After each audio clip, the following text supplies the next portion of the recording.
आज वित्त मंत्री जी ने बजट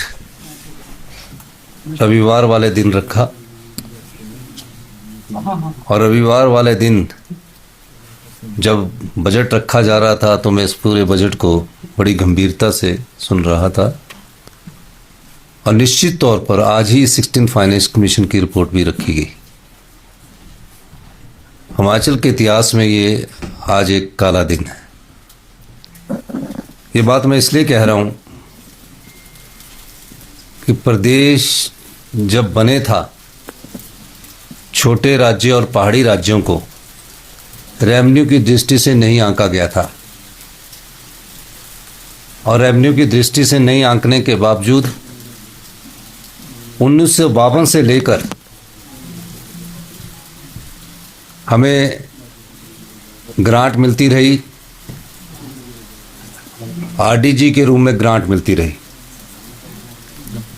और आरडीजी के रूप में जब ग्रांट मिलती रही तो प्रदेश में जो कभी भी रेवेन्यू सरप्लस स्टेट नहीं हो सकते थे उनको ग्रांट के रूप में जो डेफिसिट होता था उसके रूप में रेवेन्यू डेफिसिट ग्रांट दी जाती थी। संविधान के अनुच्छेद 275(1) में केंद्र सरकार में राज्यों को state specific revenue deficit grant दी जाती है। 1952 से लेकर 15वें फाइनेंस कमीशन तक ये रेवेन्यू डेफिसिट ग्रांट प्रदेश को मिलती रही। तकरीबन 70 साल से ये रेवेन्यू डेफिसिट ग्रांट प्रदेश को मिलती रही और इस रेवेन्यू डेफिसिट ग्रांट के कारण प्रदेश की जो योजनाएं हैं, प्रदेश की जो विकासात्मक कार्य हैं, उनको अमल में लाया जाता रहा। रिपोर्ट 16 फाइनेंस कमीशन की रखी गई। हमें आशा थी, तकरीबन 4 बार मैं फाइनेंस कमीशन को मिला और इतनी ही बार मैं वित्त मंत्रालय में वित्त मंत्री जी से भी मिला। मैंने उनसे हमेशा ये अनुरोध किया कि जब हमें 16 फाइनेंस कमीशन जब रेवेन्यू डेफिसिट ग्रांट देगा तो टेपरिंग नहीं होनी चाहिए, यानी कि 5 साल के लिए एक सम्मान होनी चाहिए।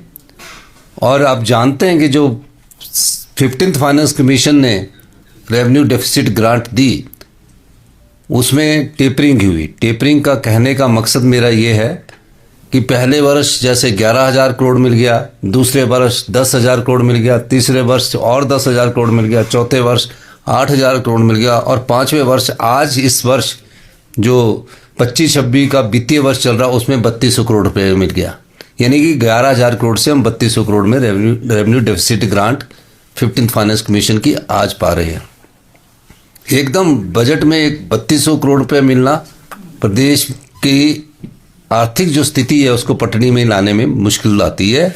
इसलिए आज जब आप रेवेन्यू डेफिसिट ग्रांट देंगे तो आपने इसको बराबर ही 5 साल के लिए रखना।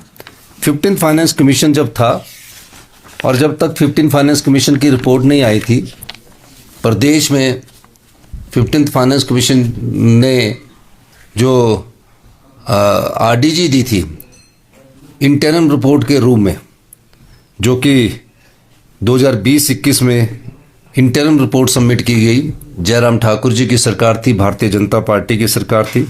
11,431 करोड़ रुपया इंटरिम रिपोर्ट में 15th फाइनेंस कमीशन ने हमें आरडीजी दी है। फिर 15th फाइनेंस कमीशन ने जब फुल रिपोर्ट आई तो 37,199 करोड़ रुपए की आरडीजी दी और 37,000 और 11,431 के हिसाब से ये टोटल 49,000 करोड़ रुपए के तकरीबन 48,000-49,000 करोड़ रुपए के करीब 2020-21 से 2025-26 तक प्रदेश को मिला।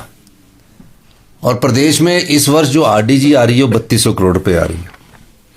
2026 से 31 के बीच में 2026 से 31 के बीच में भी 16 फाइनेंस कमीशन जो है वो आरडीजी को रिकमेंड करता है। हमने अंदाज़ा लगाया था कि पिछली बार अगर 48,000 48,500 करोड़ रुपए आया, तो इस बार 50,000 करोड़ रुपए आएगा और हर साल 10,000 करोड़ रुपया प्रदेश को मिलेगा। और मैं यही मांग करता रहा, हमें तो ये पता ही नहीं था कि आरडीजी खत्म कर दी जाएगी,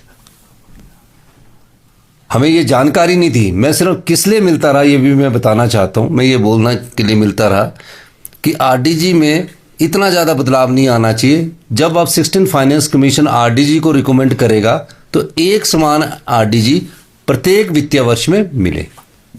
और जब मैंने 16 फाइनेंस कमीशन की रिपोर्ट्स पढ़ी तो उसमें आरडीजी को पूर्णतया खत्म कर दिया गया है।